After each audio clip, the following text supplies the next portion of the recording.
Hola amigos y bienvenidos a este video acerca de, el concepto de la sombra en la psicología junguiana. Y es uno de los videos que por un lado más miedo me daba hacer y por otro lado me parecen más fascinantes, ¿no? ¿Qué es la sombra en la psicología junguiana? Bueno, la sombra era para Carl Jung todo lo que, de alguna manera, todos los contenidos psíquicos que existían en nuestra psique, que existen en nuestra psique, que están presentes, que son contenidos propios, pero que de alguna manera la persona o el ego, recordemos que la persona quiere decir la máscara, ¿no? Viene de la palabra griega que se usaba para la máscara que usaban los actores, y era la palabra que Jung le daba un poco al ego, a la personalidad consciente, que esta persona o ego o personalidad consciente no reconoce como propios, ¿no? Y todos tenemos estos contenidos, todos tenemos una sombra. Y estos contenidos son, digamos, básicamente partes de nuestra personalidad de las cuales directamente no nos hacemos cargo, ¿no? Están ahí y son partes de nosotros, pero nosotros no las reconocemos como propias. Pero bueno, justamente el problema es que están presentes y siguen actuando en forma autónoma, ¿no? ¿Por qué Carl Jung decidió ponerle la sombra a estos contenidos reprimidos? Bueno, porque su terapia se basaba básicamente en interpretar sueños y él decía que era común que estos contenidos aparezcan en los sueños personificados por una figura sombría, por una figura oscura, vestida de negro o algo por el estilo, ¿no? La sombra es tremendamente importante porque el trabajo terapéutico es básicamente, es decir, la terapia es un ámbito para básicamente ir y trabajar la sombra, ¿no? Es decir, reconocer un poco, es decir, cualquier persona que haya hecho terapia sabe que lo que uno hace con el terapeuta es, digamos, hacer consciente o darle voces a los contenidos interiores, ¿no? Que uno no expresa normalmente, ¿no? Entonces es en terapia donde uno de alguna manera empieza a reconocer que tiene, digamos, partes de la personalidad que no le muestra a la gente o que uno quizás ni uno mismo conoce, pero que están ahí presentes, ¿no? Y la verdad es que las personas que tienen trabajadas la sombra funcionan de una manera mucho más efectiva en el mundo y mucho más feliz, ¿no? Porque esa sombra está integrada. Porque ¿qué es lo que pasa con la sombra? Mientras no trabajamos la sombra, esa sombra mueve un montón de energía psíquica, pero esa energía de alguna manera está proyectada afuera, ¿no? Entonces no está integrada en nuestra psique. Entonces hay como partes de mucha energía de nosotros que no trabajan para nosotros, que es como si trabajaran en contra de nosotros y no las podemos integrar, ¿no? Y las personas que no trabajan la sombra, lo que tienen, se viven quejando de los demás, viven, digamos, después vamos a ver un poco las características, ¿no? de cómo funciona un poco la sombra. Y es como que, digamos, y tienen defectos, pero no reconocen sus propios defectos, entonces los siguen teniendo, ¿no? Entonces es como que están, es decir, estancadas en la vida, ¿no? Es decir, avanzar psicológicamente, hasta diría espiritualmente en la vida, implica, el primer paso es reconocer la sombra. Y el mismo Carl Jung tiene una frase muy famosa que él decía: no vamos a lograr la iluminación imaginando bellas figuras de luz, sino integrando nuestro lado oscuro, ¿no? Y esto es así, ese es el trabajo que hay que hacer. Y bueno, yo vengo de la astrología. En la astrología esto aparece mucho, todo lo que tiene que ver con el trabajo con la sombra aparece mucho en lo que es la casa 8, que de alguna manera corresponde en la astrología moderna a Escorpio, ¿no? Yo no siempre uso esa correspondencia, pero en este caso es válida, ¿no? Y es en la casa 8 donde nos encontramos con la sombra, con todo lo que está reprimido, con todos los instintos, con todo aquello que guardamos digamos, debajo de la alfombra. Todo eso tiene que ver con lo que es la sombra, ¿no? Así que bueno, vamos a explicar algunas características de la sombra para que se entienda mejor lo que es y cómo trabajarla. Bueno, decía, la sombra es de alguna manera una parte de nuestra psique que no reconocemos como propia y que negamos en nosotros mismos, pero que está presente. Entonces, ¿qué ocurre con los contenidos que negamos en nosotros mismos y pero están presentes? Bueno, hay un mecanismo que es lo que se llama proyección. Esos mecanismos se proyectan afuera. Entonces lo que suele pasar es que nos encontramos en algún momento con alguna persona o con algunas personas que manifiestan externamente esos contenidos o esas actitudes o esas características que nosotros reprimimos en nosotros mismos, y esas personas nos molestan profundamente, ¿no? Entonces nos empezamos como a obsesionar con ese tipo de personas y queremos combatirlas y decimos cómo puede ser que fulano fulano es un inmoral, fulano es un vago, fulano es, bueno, dependiendo de lo que sea la característica de nuestra sombra, ¿no? Fulano es un aprovechador, fulano es un mujeriego, fulano es gay, fulano es demasiado ambicioso, ¿no? Entonces empezamos a obsesionarnos con que hay personas allá afuera que son personas totalmente indeseables, que no deberían existir y que deberían ser castigadas y que deberían ser de alguna manera puestas, digamos, sometidas a un estricto control porque no se las puede dejar sueltas. Y todo eso, la mayor parte del tiempo es proyección de la sombra. Por supuesto que hay personas que son más molestas que otras, ¿no? Y que hay personas digamos, que no necesariamente es patológico que nos moleste a alguien, pero cuando estamos como obsesionados con cierta persona, o que hay ciertas personas que se portan de cierta manera y nosotros no se lo podemos perdonar y queremos que esa clase de persona desaparezca, ahí está la sombra, ¿no? Y esto es muy interesante porque la sombra es muy fácil de ver en los demás, ¿no? A ver, por ejemplo, voy a dar un caso que es obvio. Durante mucho tiempo la homosexualidad estuvo castigada, reprimida y era un tema tabú.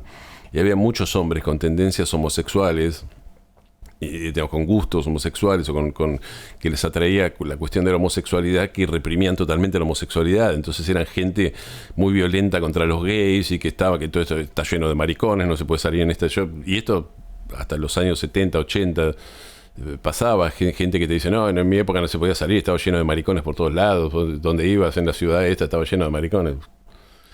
A ver, siempre hubo gays, obviamente, pero ¿por qué te molestaba? Bueno, te encontraba con maricones porque era un tema que obviamente te fascinaba secretamente, ¿no? Y se daba mucho eso. Ahora, la sombra vista desde los demás, ¿qué pasa? Cuando alguien se empieza a quejar con los gays, todo el mundo dice, bueno, este que es un gay que todavía no asumió que es gay, ¿no? Es decir, esa cuestión, la sombra es muy fácil de ver en los demás, pero es muy difícil de ver en uno mismo, ¿no? De acá viene un poco esa enseñanza evangélica de los evangelios que dice, ves la paja en el ojo ajeno y no ves la viga en el tuyo, ¿no? Es muy fácil ver la sombra en otro. Hay un caso de Carl Jung que lo cita Marie-Louise Bonfrance, que Jung trabajaba en hospitales psiquiátricos, ¿no? Entonces en un hospital psiquiátrico había un paciente que se creía Jesús, y en otro hospital psiquiátrico que él trabajaba también había un paciente que se creía Jesús, ¿no? Entonces dijo, sería interesante que se conocieran. Entonces los presentó y le dijo, bueno, este es fulano, se cree Jesús, este es mengano, se cree Jesús, ¿por qué no hablar un rato? Entonces los dejó solos un rato y después cuando los entrevistó, cada uno de ellos le dijo, ese tipo está loco, se cree Jesús, tiene un complejo de megalomanía, ¿no? Y es interesante porque él decía, cada uno pudo ver que el otro estaba loco porque se creía Jesús, pero no se dieron cuenta que ellos también tenían exactamente la misma patología, podríamos decir, o el mismo raye, ¿no? Quiero aclarar varias cosas. Una de las cosas que decía Jung es que las figuras de la sombra suelen ser del mismo sexo que la persona, ¿no? Entonces, a los hombres las figuras de sombra son otros hombres, para las mujeres son otras mujeres, ¿no? Porque cuando estamos, justamente Jung tiene esta teoría que yo ya hice videos acerca de eso, acerca de que el hombre tiene una mujer interior que es el ánima y la mujer tiene un hombre interior que es el animus, ¿no? Cuando aparece una figura de mujer en la psique del hombre, tiene más que ver con el ánima, no con la sombra, ¿no? Y el ánima o el animus son figuras inconscientes con las cuales tenemos que aprender a relacionarnos un poco con la sombra, como con la sombra, pero no es lo mismo que la sombra. Además, lo que suele pasar es que digamos, a un hombre puede estar con mujeres, obviamente, que tengan defectos, pero no es raro que a un hombre le saquen de quicio los defectos de una mujer, o a una mujer los defectos de un hombre. Generalmente los hombres se obsesionan con, digamos, rechazando a otros hombres, y las mujeres se obsesionan rechazando a otras mujeres, ¿no? Yo ya conté una anécdota que cuenta Liz Greeny en uno de sus libros, que dice que había una mujer que era muy ascendente Capricornio, muy capricorniana, muy seria, que trabajaba en una oficina y que había soñado que llegaba una compañera de ella, que era una mujer joven, que trabajaba también en su oficina, y le tocaba el timbre y la mujer le cerraba la puerta en la cara. Entonces Liz Greeny le preguntó, descríbame a esa mujer, y dijo, no, es una mujer, digamos, yo no la soporto porque es una llorona, es una mujer que no es válida, digamos, no se arregla sola para nada, siempre le está llorando y pidiendo ayuda a los hombres y no es autosuficiente, yo no la aguanto para nada. Y Liz Greeny le hizo notar que esas eran las características de Cáncer, su signo, el signo de su descendente. Después vamos a hablar de la sombra y la astrología, ¿no? Pero esto suele pasar, es decir, cuando una mujer se identifica mucho con esas características capricornianas de yo puedo, yo soy capaz, yo soy autosuficiente, lo que está reprimiendo es ese lado de mujer más sensible, quizás más necesitada, que es capaz de pedir ayuda si necesita ayuda. Y como no puede pedir ayuda, y aparece justamente alguna figura más canceriana de mujer que se porta de esa manera, bueno, y la rechaza violentamente y se obsesiona con decir, esta mujer, digamos, ¿cómo puede ser que exista gente así? Y toda la cosa, ¿no? de decir, ese discurso de rechazar totalmente al otro, ¿no? De sentirse moralmente superior al otro, ¿no? Todo eso es el discurso de la sombra. Y se da obviamente digamos, citaba este caso porque se da en el caso de una mujer que no soporta a otra mujer, ¿no? Es decir, si hubiera sido un hombre el que hubiera tenido esas características, probablemente ella no se hubiera molestado tanto, o no hubiera soñado con ese hombre.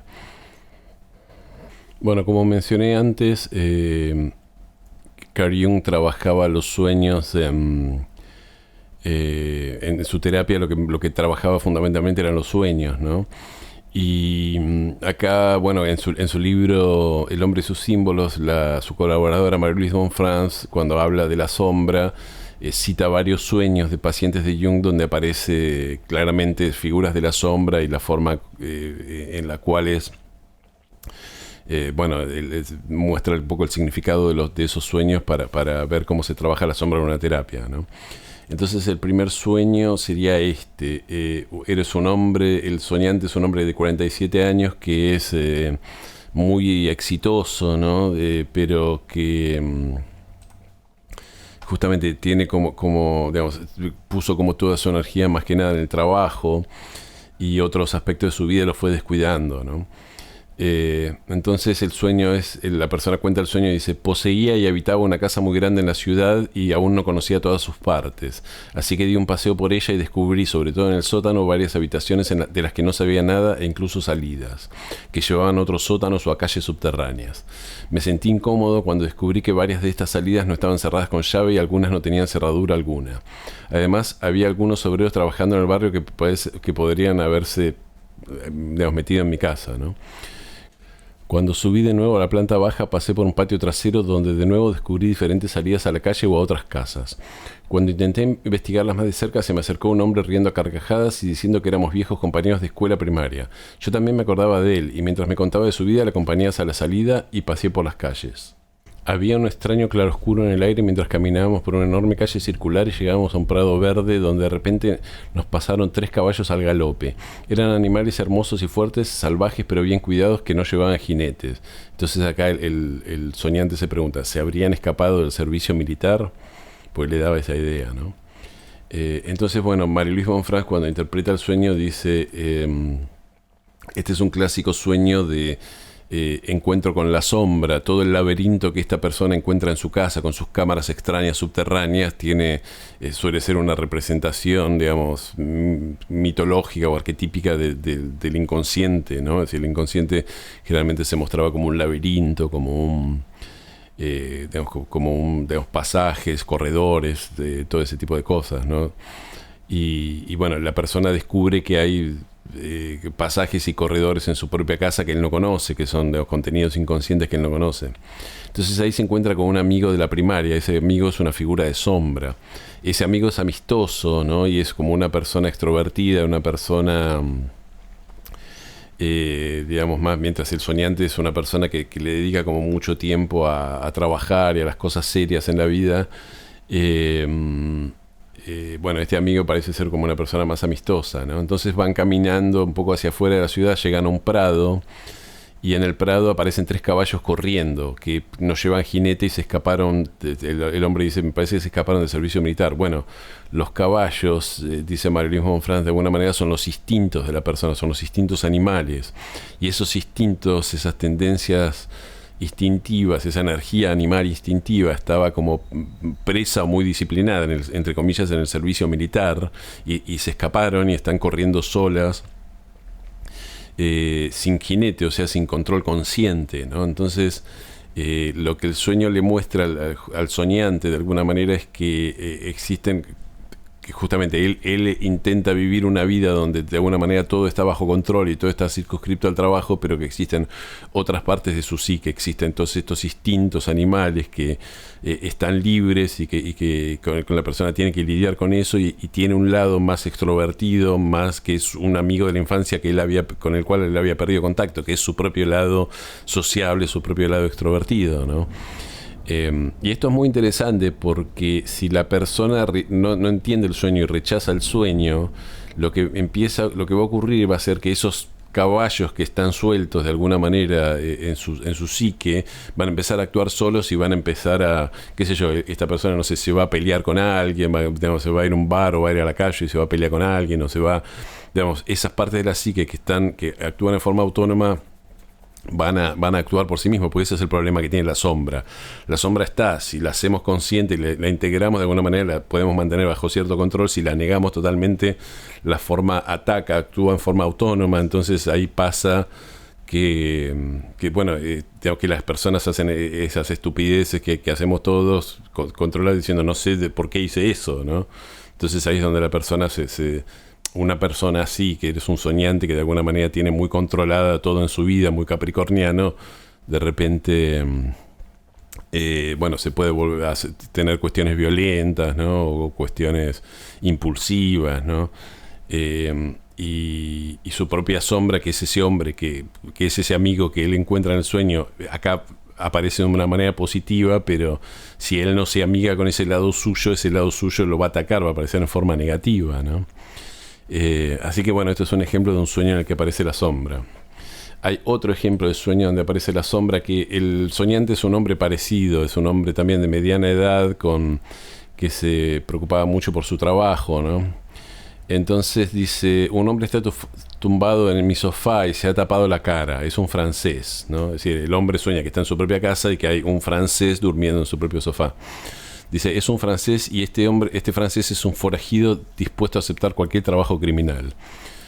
Un funcionario me acompaña abajo y sé que ha urdido un complot contra mí. Está complotado con el francés y quiere que el francés me mate, pero que esa muerte aparezca como una muerte casual, ¿no?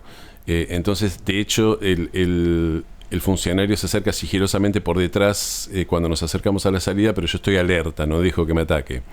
De repente aparece un hombre alto y corpulento que es muy rico e influyente y se apoya en la pared a mi lado porque se siente mal. Entonces, como aprovechando esta distracción, el soñante saca un cuchillo y lo clava en el corazón del funcionario que lo quería matar con el francés. Pero no le sale sangre al funcionario, solamente le sale un poco de humedad. Entonces dice, ahora sé que estoy a salvo porque el francés no me va a atacar, ya que el hombre que le dio las órdenes está muerto. Entonces el soñante agrega, probablemente el funcionario que me quería matar y el hombre rico que estaba en la pared sintiéndose mal sean la misma persona. Y de alguna manera el hombre rico sustituye de algún modo al funcionario que me quería matar.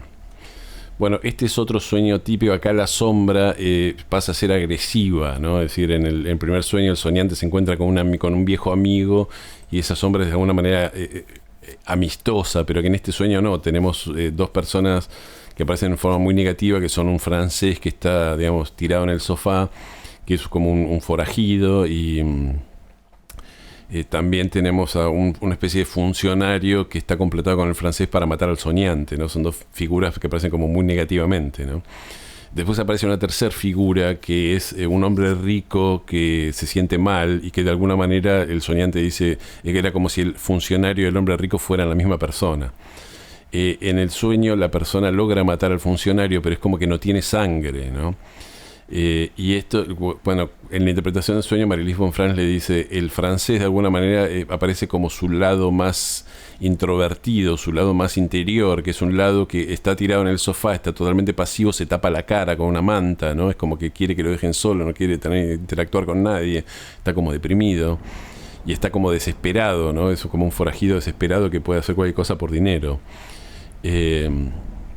Y el funcionario que lo quiere matar de alguna manera corresponde al corresponder con ese hombre rico, tiene que ver con las actividades diarias del soñante, es decir, tiene que ver con ese trabajo que él hace todos los días para ganarse la vida, y le dio una buena posición en la vida. Era un hombre que tenía una buena posición en la vida, digamos, desde el punto de vista convencional, porque era un hombre adinerado, etcétera.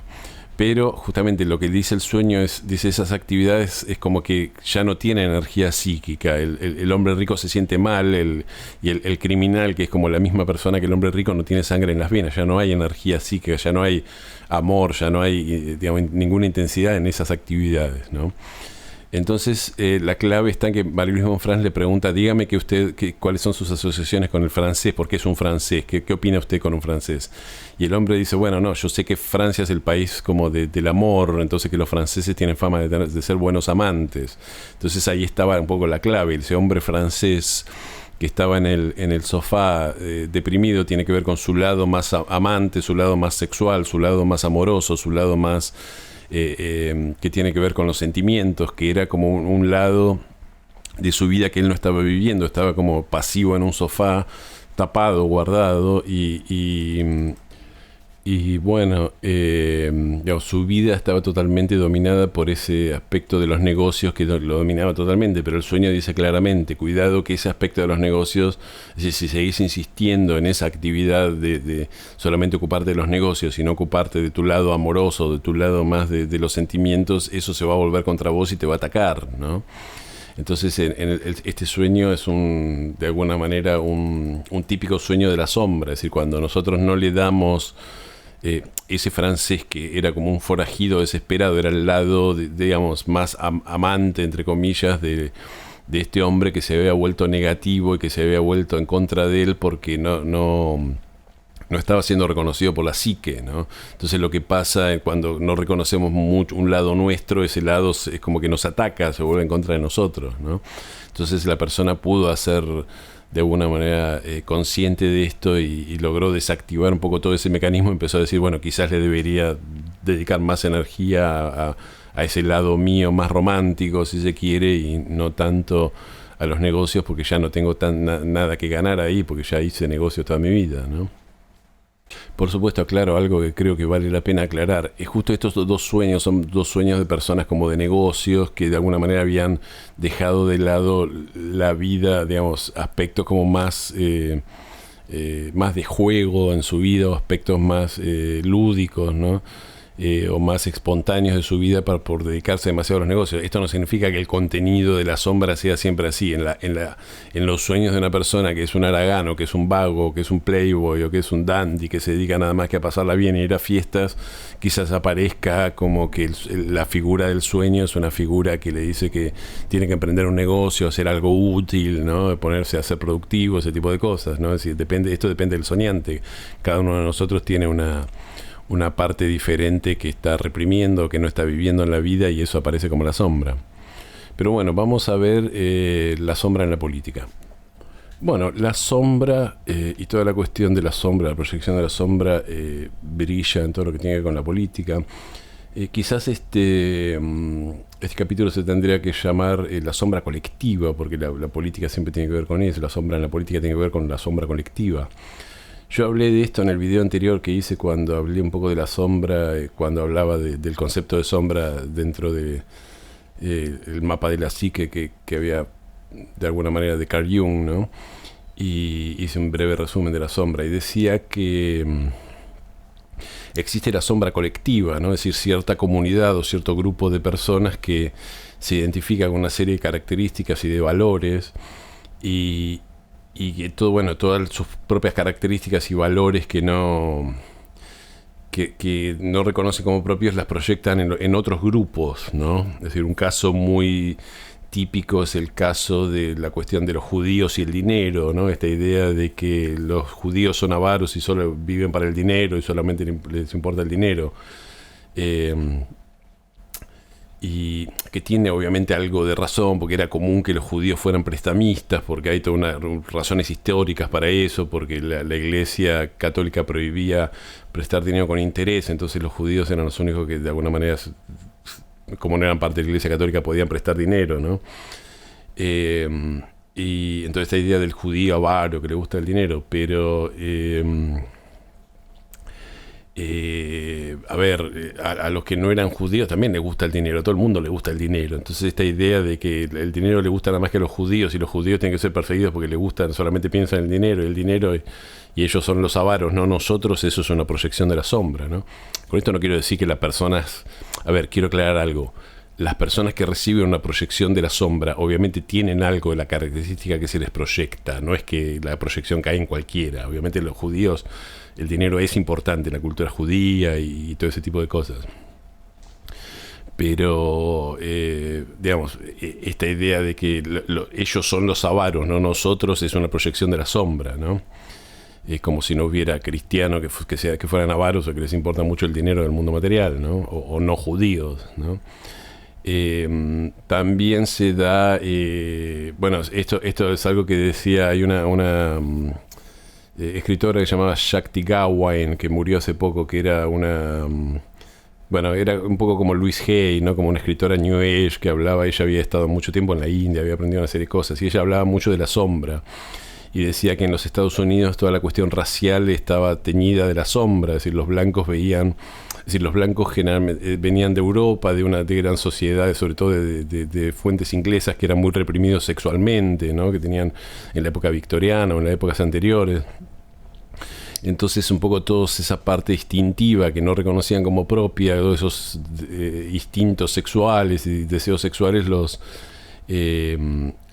proyectaban en los negros, ¿no? En Estados Unidos, con los negros que habían traído para ser esclavos y después cuando liberaron a los esclavos. Entonces había, toda una gran parte de lo que tiene que ver con el racismo en los Estados Unidos tiene que ver con eso, con que los negros son blancos de la proyección de los blancos de un montón de características que los blancos no reconocen como propia, ¿no? Entonces nosotros somos trabajadores, los negros son vagos, nosotros somos controlamos de alguna manera nuestros deseos, y los negros tienen deseos sexuales irrefrenados, ¿no? Y son promiscuos sexualmente. Nosotros somos respetuosos de las leyes y los negros son criminales, ¿no? Entonces, todas las características que nosotros no reconocemos como propias van a parar a un grupo más indeseable, que son, en este caso, los negros en Estados Unidos, ¿no? Pero pasa en otros lados. En Europa pasa con los gitanos, es decir, con los judíos en su momento, con los inmigrantes de África ahora, o con lo que sea, ¿no? Es decir, siempre hay como un grupo que de alguna manera recibe las proyecciones negativas de otros grupos más dominantes, ¿no? Es muy común que los inmigrantes y eso, que suelan ser blancos de cosas colectivas, y esto es algo que es interesante porque los latinoamericanos nos pasa cuando emigran a Europa o emigran a España, ¿no? Es decir, acá pueden ser racistas y después van a España, y en España los discriminan por ser sudacas y se enojan cuando los discriminan a ellos, y acá nosotros discriminamos a otros, ¿no? Es decir, esta es la historia de la vida de las personas. Siempre hay un grupo que de alguna manera discrimina a otro. Ahora, hablando de política particularmente, la política es decir, sin sombra no se entiende la política. Es decir, que la mayor parte de los grupos políticos, sobre todo los muy ideologizados, que dicen nosotros somos los buenos de la película, los que tenemos la razón, los que representamos a la gente honesta, los que representamos a la gente trabajadora, y nuestros adversarios, sean lo que sean, son los que piensan solo en sí mismos, los que son corruptos, los que solo quieren el mal, los que quieren perjudicar, los que quieren llevarse una tajada, los que quieren vivir a costa de los demás, los que son los delincuentes políticos. Y bueno, y esto lo dice tanto lo que son de izquierda como lo que son de derecha. Los de derecha lo dicen acerca de los de izquierda, los de izquierda lo dicen acerca de los de derecha. Los que, digamos, no sé, los conservadores lo dicen de los liberales de los conservadores, pero ese tipo de discurso es un discurso de sombra, ¿no? Nosotros somos los buenos, todo lo malo está puesto en nosotros, ¿no? Cuando Carl Jung escribió El hombre y sus símbolos, que fue a principios de la década del 60, poco antes de que Jung muriera, era interesante porque la situación de ese momento era la Guerra Fría, y para Jung y sus colaboradores la Guerra Fría era simplemente una cuestión de sombra, ¿no? Es decir, Occidente que clamaba que bueno, nosotros éramos los buenos y todo lo malo estaba puesto en el comunismo decía nosotros somos los buenos, el otro bando son los explotadores capitalistas del pueblo, ¿no? Y Jacques Tigawa en su libro, yo la nombré, decía algo muy ella es estadounidense, ¿no? Y decía algo muy interesante, dice: Estados Unidos siempre tiene como una especie de rivalidad con dictadores, digamos, muy tremendos, ¿no? En un momento era el comunismo, los dictadores comunistas, Stalin, ¿no? Todo eso que no daban libertad. En su momento era Hitler y también los fascismos, ¿no?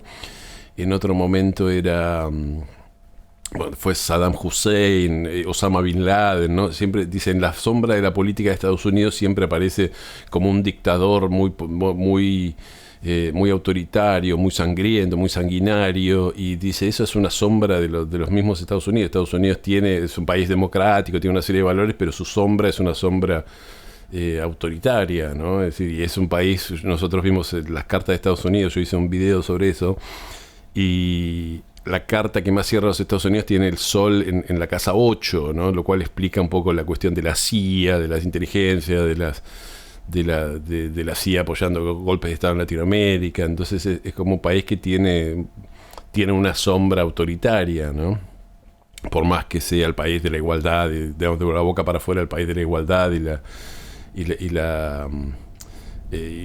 igualdad y la libertad y todo ese tipo de cosas, tiene su lado digamos autoritario que colectivamente siempre aparece en un adversario que, bueno, no, nosotros somos los buenos, claramente el adversario autoritario y dictador y antidemocrático es el otro, pero y nosotros somos los que vamos a llevar la democracia al mundo. Pero dice, no habría necesidad de que apareciera este tipo de adversarios si no hubiera en los mismos Estados Unidos un contenido así de la psique, ¿no?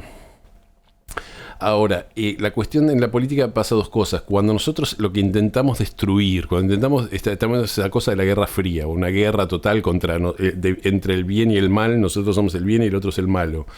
Y hay una cuestión de sombra, ¿no? La sombra no se puede destruir, el otro siempre existe, ¿no? Esto es algo que yo digo, no quiero meterme en política, digamos, de nombrar política ahora, pero es algo que yo siempre digo, Javier Milei, el presidente argentino, quiere destruir el socialismo y el colectivismo. No se puede destruir eso, porque la sombra no se puede destruir, la sombra siempre está, es el yin y el yang, existe siempre, o el yin y el yang existe siempre. El yang no puede destruir al yin y el yin no puede destruir al yang, ¿no? La noche no puede destruir al día, o el día no puede destruir a la noche. Entonces siempre va a haber un péndulo, una danza, una cuestión de que primero está uno y después está otro. Es decir, no se puede destruir al otro. Y por otro lado, esto es algo que mencionaba Marie-Louise Monfrance en el libro de Carl Jung, del hombre y sus símbolos. Dice, cuando uno está en una especie de guerra política, cuando yo estoy en este bando y el otro es mi enemigo, y estoy en guerra declarada con mi enemigo, como Oriente y Occidente en la Guerra Fría, dice, hay una parte mía, si el otro representa mi sombra, quiere decir que hay una parte mía que secretamente está colaborando con el enemigo. Porque si yo estoy proyectando un montón de cosas mías en el otro, es decir, esas cosas mías, digamos, yo me parezco a mi enemigo y yo soy como mi enemigo, ¿no? Entonces, nunca voy a poder derrotar al otro porque yo mismo estoy colaborando con él, ¿no? Bueno, este es un tema que, digamos, ha hecho rico a muchos terapeutas, ¿no? La cuestión de la sombra en las familias. Esto es algo que funciona, existe en todas las familias, todos los grupos tienen, colectivos tienen sombras y las familias no es la excepción, ¿no? Entonces, ¿qué pasa en las familias? Bueno, hay ciertos contenidos que la familia no toma como propia, que ciertos miembros de la familia encarnan, ¿no? Y esos son un poco la oveja negra de la familia o el que hace las cosas al revés, ¿no? Y habla mucho de la estructura psicológica de la familia, es decir, cómo se llevan con esas personas que encarnan las características de la sombra. Algunas familias son más o menos tolerantes y de alguna manera le dan un lugar a esa persona y otras familias no, digamos, rechazan, ¿no? Y la sombra en la familia puede ser positiva, negativa, es decir, a veces la oveja negra de la familia es realmente o alguien que es ladrón, alguien que es, ¿no? O que tiene cuestiones deshonestas, que tiene problemas con la ley, que estuvo en estafas, ese tipo de cosas. A veces la sombra de la familia es un poco más benévola, ¿no? Depende de los contenidos que tenga cada familia, ¿no? Yo voy a confesar algo, yo vengo de una familia, siempre digo, de gente muy racional, muy científica, que son ingenieros y científicos y bioquímicos y en mi familia nadie hablaba de astrología, es decir, la astrología era una mala palabra y yo terminé siendo, entre otras cosas, astrólogo, ¿no? Y es más, una buena parte de mi familia ni siquiera sabe que yo hago esto, porque y no sé cómo se lo tomaría, no se lo tomaría muy bien. Para ahorrarle los disgustos no se lo cuento, no tampoco tengo que contarles todo, pero bueno, esto es algo que se da, ¿no? Es decir, lo que Carl Jung decía algo muy interesante, decía, hay una parte de la vida que no vivimos y generalmente dice, cuando no expresamos una parte de la vida, vienen nuestros descendientes o nuestros hijos vienen a vivir eso que no vivimos, ¿no? Y esto es muy interesante porque esto se da mucho en el caso en los países protestantes donde porque los curas católicos no se pueden casar, ¿no? Se casan, tienen hijos igual, pero en secreto, ¿no? En cambio, en los países protestantes, los pastores y eso se pueden casar y tener hijos, ¿no? Y es muy típico en esos países protestantes que los hijos de los ministros, los hijos de los religiosos, los hijos de los pastores, sean los que peor se portan, sean los más atorrantes, sean los más violentos, ¿no? Los que más promiscuos, ¿no? Las hijas de los pastores tienen fama de ser ligeritas. Bueno, ¿por qué? Porque el pastor, al tener que ser una persona moral, que se tiene que comportar de cierta manera, dejas en vivir una parte de su psique que queda en la sombra, y esa sombra después es expresada por otro miembro de la familia, ¿no? Por un descendiente. Y esto es algo que pasa cuando en la familia hay contenidos que muchos miembros no los viven, después aparece alguien que tiene que vivir eso que los demás no expresan, ¿no?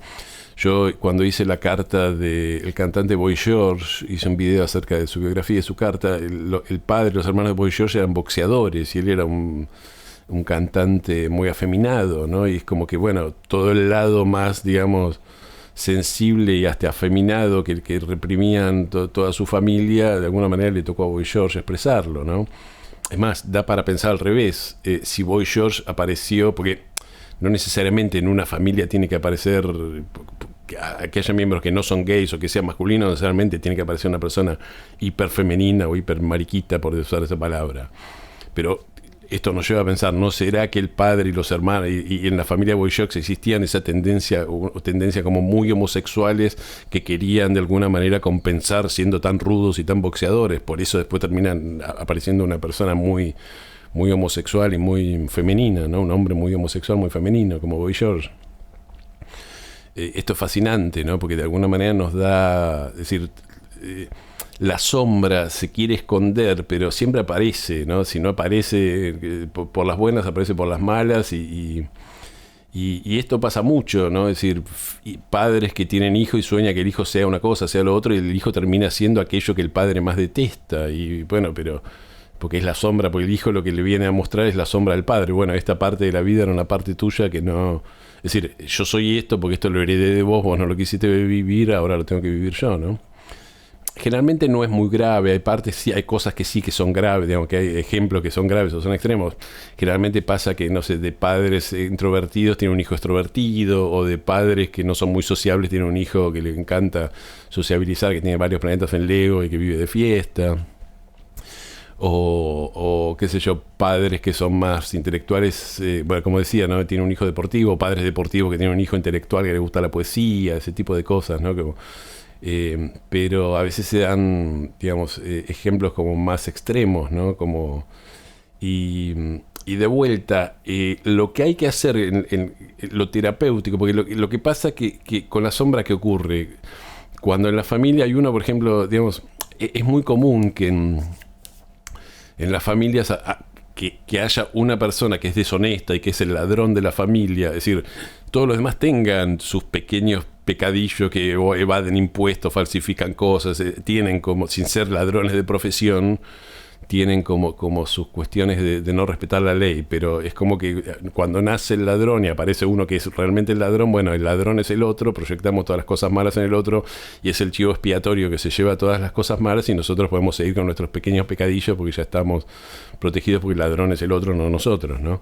Entonces lo que tenemos que ver de alguna manera en las sociedades, en los grupos colectivos, es decir, bueno, ¿por qué aparece un ladrón en la familia? ¿No? Si nadie tuviera tendencias si todo el mundo fuera tan honesto, no aparecería un ladrón en la familia. Quiere decir que hay, digamos, una tendencia a ser ladrón que estuvimos reprimiendo, ¿no? Como en todos los casos, lo mejor que hay es integrar la sombra, hacerla consciente, ¿no? Decir, en lugar de excluir a ese miembro de la familia que expresa la sombra, es decir, bueno, seamos conscientes de que estas energías y estos contenidos están en nosotros. Bueno, quería mencionar algo de la sombra y las religiones tradicionales, porque el problema que yo veo siempre en las religiones tradicionales, en el cristianismo, y etcétera, ¿no? Sobre todo en el cristianismo, pero en todas las otras también, es que no trata el problema de la sombra. Es decir, las religiones tradicionales son religiones que se basan un poco en la represión y se transformaron en religiones morales, ¿no? O en todo, en el mejor de los casos como disciplinas de moralidad, ¿no? Es decir, cuando uno va a la iglesia, ¿qué dice el cura? Hay que ser bueno, no hay que ser malo, hay una serie de mandamientos, tenés que cumplir estos mandamientos, no tenés que hacer todo lo que nosotros no decimos. Entonces la persona buena es la persona que hace estas cosas y Dios la va a premiar, y la persona que mala es la que no hace todas estas cosas y Dios la va a castigar y la va a mandar al infierno. Pero eso es una cuestión que no resuelve, digamos, es en todo caso una manera muy ingenua de intentar, digamos, predicar o de intentar llevar a la persona hacia la divinidad, porque ¿qué hace la persona con la sombra? Es decir, cuando la persona tiene contenidos que no trabaja y que están inconscientes, reprimirlos no es la solución, ¿no? De hecho, yo siempre digo, la religión estuvo 2000 años diciéndonos que la gente tiene que ser buena, que no hay que matar, que no hay que robar, que no hay que estafar, y miren cómo estamos. ¿Sirvió de algo? No. Y justamente la única manera que hay de desactivar todos esos contenidos peligrosos o dañinos o malos o perversos o como se quiera llamar, es aceptándolos e integrándolos, no prohibiéndolos y reprimiéndolos, ¿no? Y por eso las religiones directamente no funcionan, ¿no? Es decir, por eso es que la gente va a la iglesia y le dicen tenés que ser un buen cristiano, y la persona no son buenos cristianos, cada uno como es, ¿no? Y esto lleva, lo que es peor, lleva a la hipocresía, ¿no? Porque la persona, digamos, aprende, digamos, el contenido del dogma de la religión, lo único que hace es le dice a la persona cómo tiene que portarse ante los demás y formarse un papel falso, y después aparece la sombra, todo lo que queda, digamos, toda una parte de la vida que la persona se supone que no vive, pero muchas personas lo viven en secreto, los viven, digamos, por debajo de la mesa, ¿no? Y nada, bueno, y lo único que crean las religiones es, al no aceptar la sombra, es hipocresía, ¿no? En este sentido yo coincido totalmente con Osho, que Osho dice que la religión, que las religiones, este tipo de religiones no sirve para nada, que las únicas religiones que sirven, o las únicas prácticas espirituales que sirven son las que ayudan a transformar interiormente a la persona a través de la meditación y a través de justamente de aceptarse, ¿no? De hacer catarsis y de aceptar las partes de uno que están reprimidas, ¿no? Porque decirle a la gente tenés que ser bueno y no tenés que ser malo, eso no sirve de nada, porque por más intenciones que tenga la persona de ser bueno y no ser malo, cuando existe la sombra, ¿no? Bueno, decíamos en algún momento que la sombra puede tener características negativas, es decir, generalmente lo que decía Jung era que la mayor parte de la gente se identifica con valores, entre comillas, positivos o valorados como positivos dentro de una cultura, ¿no?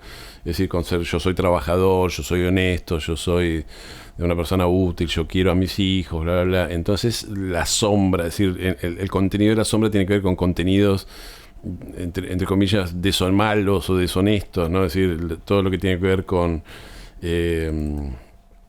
digamos, con egoísmo, con ambiciones desmedidas, o con materialismo, con cosas que la sociedad no considera como buenas, o qué sé yo, incluso tendencias a robar cosas o ese tipo de cosas que de alguna manera aparecen en la sombra, ¿no? Pero la sombra puede ser también positiva en el caso de las personas que de alguna manera se identifican con valores más negativos, personas que son más criminales, más atorrantes, más de bajo mundo, más que tienen características que la sociedad considera negativas. Un poco su sombra, también tienen una sombra, y su sombra tiene que ver más con la positividad, ¿no? Hay una escena que a mí me encanta, que no quiero poner la imagen porque es de Disney, me la van a sacar, que es en la película de Los Simpsons, ¿no? Y en la película de Los Simpsons, cuando ponen el domo, supongo que muchos de ustedes la habrán visto, hay una escena que está el bar de Moe y la iglesia, uno al lado del otro, y cuando hay un pánico tremendo por lo que está ocurriendo, todos los que están en la iglesia van corriendo al bar, y todos los que están en el bar van corriendo a la iglesia, ¿no? Y esto es sombra 100%, es un chiste que funciona, es muy gracioso porque esto es la sombra, ¿no? Es decir, en la sombra de la persona que va a la iglesia, que es pío, que es religioso, existe una sombra no vivida que tiene que ver con, de alguna manera, divertirse, ser un jugador, irse de juerga, todo ese tipo de cosas. Entonces, cuando llega el momento del gran pánico, como del juicio final, bueno, dejemos esta estupidez de la iglesia, vamos a disfrutar de la vida, vamos al bar. Mientras que todos los que están en el bar, que siendo emborrachándose y pasándola bien, y tienen un lado no vivido que tiene que ver con la espiritualidad, con ese tipo de cosas. Entonces todos los que están en el bar, cuando llega el momento como del juicio final, van a la iglesia, ¿no? A intentar vivir ese lado de la vida que no viven, ¿no? Y esto es 100% sobre ese chiste, siempre me encantó porque es 100% sombra, ¿no? Hay una película de Woody Allen donde hay dos vecinos que viven, que no me acuerdo cuál es, la de Melinda, no me acuerdo cuál es, que hay dos vecinos que viven uno al lado del otro, y uno es un hombre casado que tiene una familia y convencional, y tiene los hijos, y al lado hay uno que está soltero, vive, digamos, se acuesta con mujeres, vive de juerga, y dice secretamente cada uno de ellos envidiaba al otro, ¿no? Porque esto es cierto, ¿no? Es decir, las personas que tienen una vida de alguna manera muy, muy de familia, muy extraña la libertad de estar soltero, acostarse con cualquiera, estar de fiesta, y las personas que viven de fiesta, quizás les gustaría tener un poco la seguridad de una familia, la estructura, ¿no?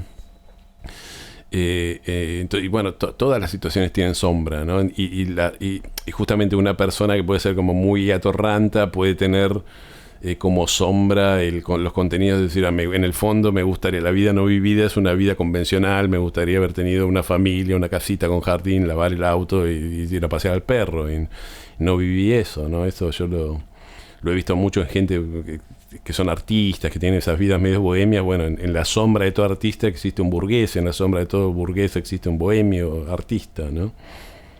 Bueno, el tema de la sombra y la cuestión de la sombra es tan universal que aparece obviamente en el arte y sobre todo en la literatura. Y la obra más conocida que tiene que ver con la sombra es probablemente Dr. Jekyll y Mr. Hyde, ¿no? El Dr. Jekyll y el señor Hyde, de Robert Louis Stevenson, ¿no? O Stevenson, que bueno, hay un doctor respetable en Londres victoriano, que es el Dr. Jekyll, y que parece tener relación con una persona con un carácter, digamos, sombrío, que se llama Mr. Hyde, que es como una especie de criminal, ¿no? Y bueno, hay un abogado que es el abogado que está extrañado porque en su testamento el Dr. Jekyll dijo: si me pasa algo, que todas mis posesiones vayan para el señor Hyde, ¿no?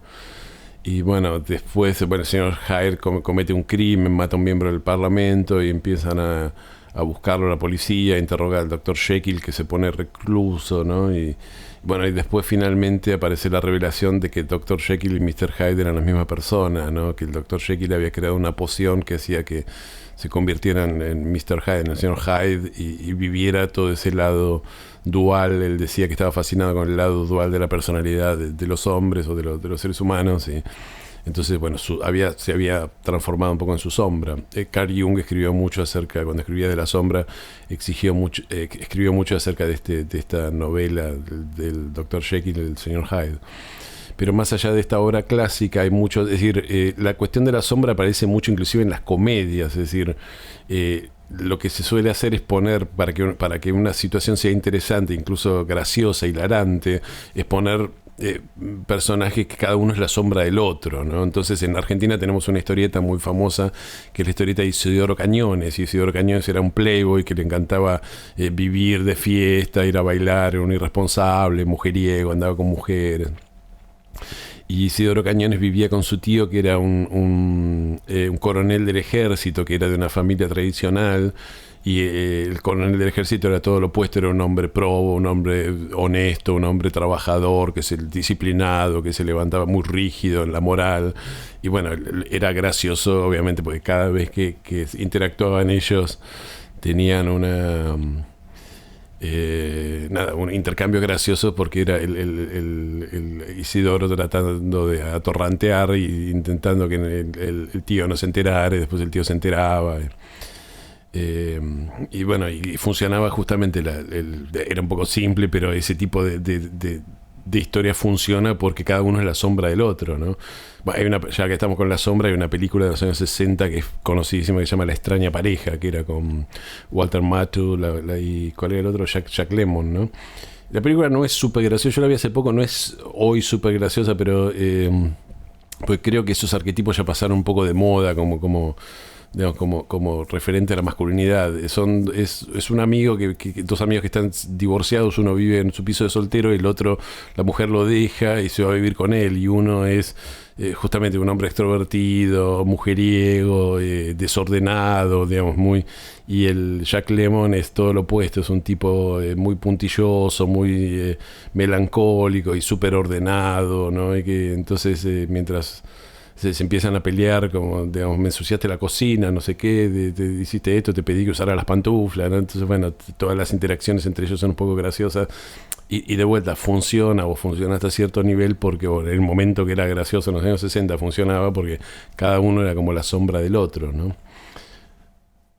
Bueno, un ejemplo obvio de dos personajes que al menos originalmente se suponía que iban a ser la sombra de cada uno de ellos, cada uno la sombra del otro, eran Homero Simpson y Flanders, ¿no? Es decir, cuando Flanders empieza a aparecer en la serie de los Simpsons, es una persona que representa un poco la sombra de Homero, es un buen padre, una persona querible, una persona que había sido exitosa, que tenía dinero, que tenía una casa, digamos, mejor que la de los Simpsons, mejores objetos, tenía una cerveza importada, ¿no?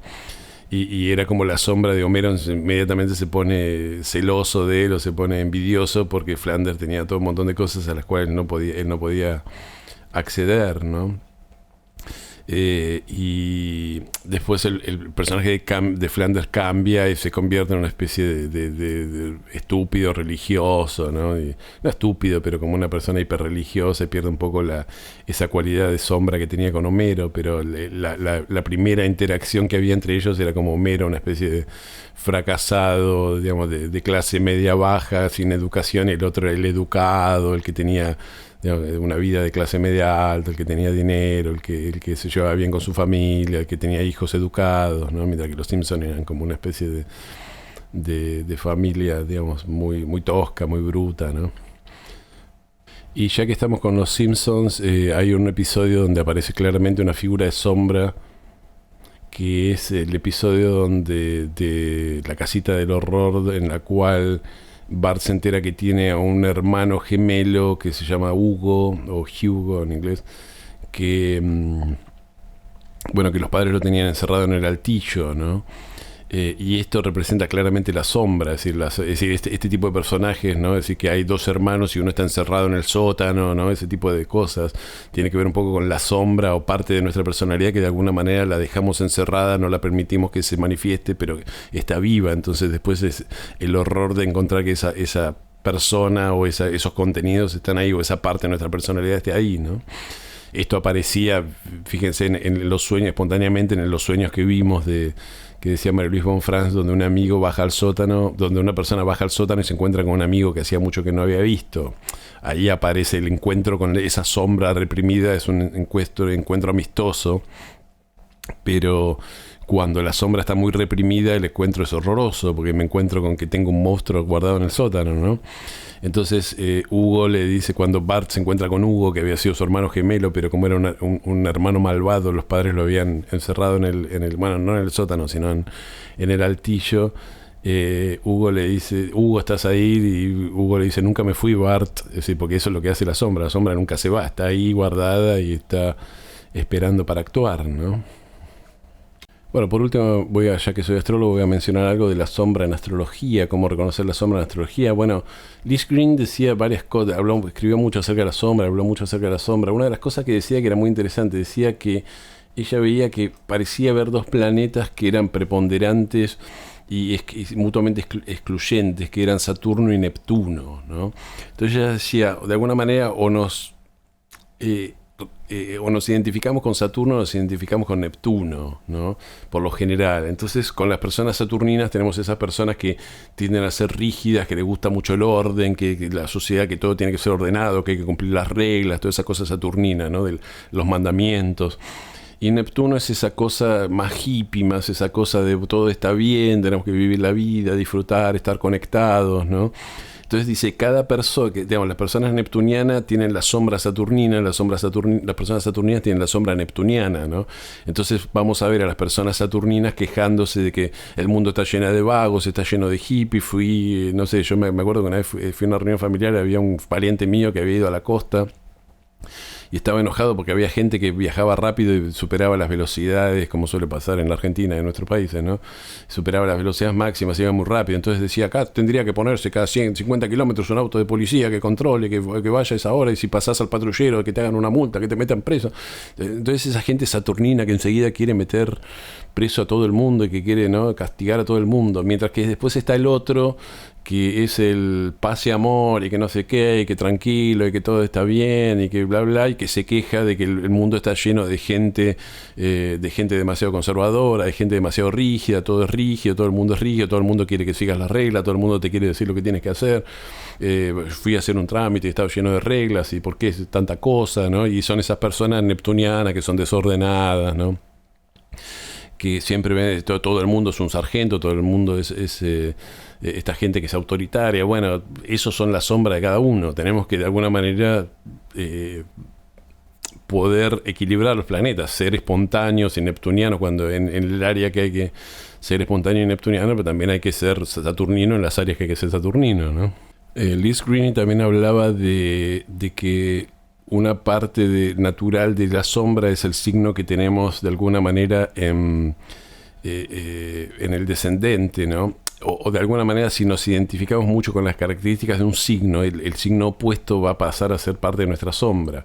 Y un ejemplo muy obvio es entre Aries y Libra, ¿no? Pensemos en hombres muy arianos, que son hombres o militares o guerreros o muy deportistas, ¿no? Esa gente que está siempre entrenando en el gimnasio y que desprecian un poco a esos hombres, digamos, al identificarse mucho con Aries, desprecian manifiestamente a hombres que tienen características de Libra, ¿no? Esos hombres que son afeminados, que les gusta vestirse, que están eligiendo la ropa, que combinan la ropa, ¿no? Todos esos mariquitas, todos esos tilingos, todos esos afeminados que se andan vistiendo y combinando la ropa, y yendo a sastres y yendo a comprarse ropa. No, yo me visto como un hombre, me pongo cualquier cosa, me pongo ropa deportiva, y todos los que quieren ser elegantes y librianos tienen, digamos, son como despreciados, ¿no? Y un hombre de verdad es un hombre que hace, ¿no?, que hace pesas, que hace actividad física, ¿no? Mientras que obviamente a estas personas tarde o temprano les aparece un hijo o alguien o un vecino o alguien que interpreta estas cualidades reprimidas por la persona, que son las cualidades más librianas, ¿no? Y ahí es donde aparece el choque o el encuentro con la sombra, la proyección de la sombra en la otra persona, ¿no? Después, en todas las cartas natales donde hay oposiciones, es difícil, es como que la energía va y viene entre un planeta y otro, y lo que se suele ocurrir es que la persona tiende a identificarse conscientemente más con un planeta y el otro proyectarlo afuera. Yo comenté de una amiga mía que tuvo una hija y que esa hija tiene una oposición Urano-Saturno, es una chica que ya tiene 15 años, ¿no?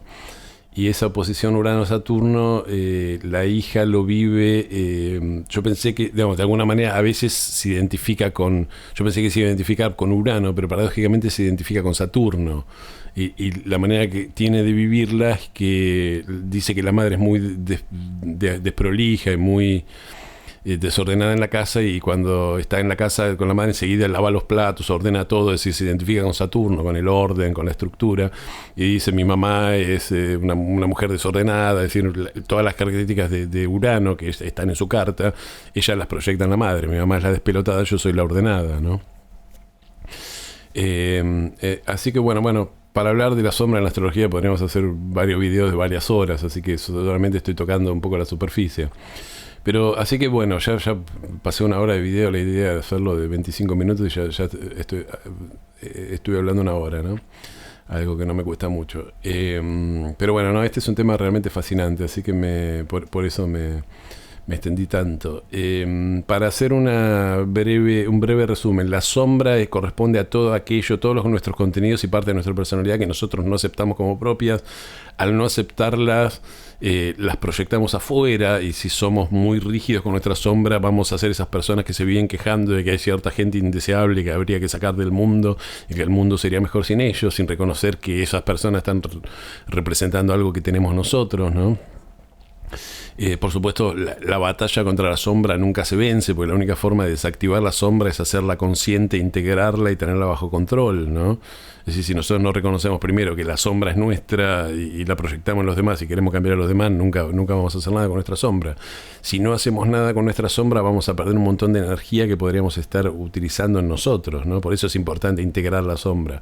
No solo vamos a ser más felices y vamos a tener menos disgustos, sino que vamos a hacernos cargo de un montón de energía que está guardando la sombra, ¿no? Y la sombra está siempre activada, y la sombra trabaja en forma autónoma, ¿no? Entonces, si las personas que reprimen su sombra tarde o temprano terminan haciendo, es decir, son esa persona que dice: yo jamás engañaría a mi mujer, y termina engañando a la mujer y lo descubren, cuando la mujer entra y lo descubre con otra, ¿no? Nunca engañaría a mi marido y el marido lo descubre con otro, o la persona que dice: yo siempre fui honesto, voy a ser totalmente honesto, y después aparece que como en un acto de deshonestidad, etcétera, etcétera, ¿no? Es decir, la sombra siempre se va a manifestar, esté ahí o no, querramos o no querramos. Así que bueno, amigos, vamos a parar acá, y bueno, espero que, como siempre, les agradezco que me hayan acompañado hasta acá, y bueno, les pido que si les gustó me den un me gusta, y que si les interesa mi contenido se suscriban a mi canal, y bueno, nos vemos en el próximo video. Muchísimas gracias.